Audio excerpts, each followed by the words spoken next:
আপনার চেহারা নূরের মতো উজ্জ্বল হয়ে যাবে শুধুমাত্র যদি একটি আমল আপনি করতে পারেন।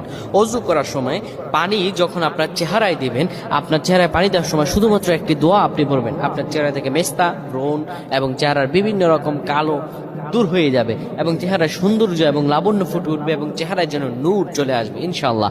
অনেকে দেখা যায় সুন্দর কিন্তু দেখতে ভালো লাগে না, কিন্তু অনেকে কালো কিন্তু তারা দেখতেও ভালো লাগে। এটি হচ্ছে আল্লাহ তাআলার পক্ষ থেকে একটি রহম। চেহারা সৌন্দর্য বৃদ্ধি পাওয়া আল্লাহ তাআলা দোয়া কবুল করার মাধ্যম, চেহারা সৌন্দর্য বৃদ্ধি পাওয়া গুনাহ মাফ হয়েছে এটার মাধ্যম। প্রিয় ভাইরা আমার, এটা অত্যন্ত গুরুত্বপূর্ণ আমল, সকলেই করবেন। যখন আপনি অজু করবেন, অজু করার সময় পানিটা যখন চেহারায় দিবেন, ওই পানির মধ্যে 3 বার পরে ফু দিবেন। আল্লাহু নূরুস সামাওয়াতি ওয়াল আরদ, আল্লাহুম্মা ইগফিরলি, আল্লাহু নূরুস সামাওয়াতি ওয়াল আরদ, আল্লাহুম্মা ইগফিরলি। এই দোয়াটি 3 বার পরে সেই পানির মধ্যে ফু দিয়ে আপনার চেহারা নূরের মতো উজ্জ্বল হয়ে যাবে শুধুমাত্র যদি একটি আমল আপনি করতে পারেন।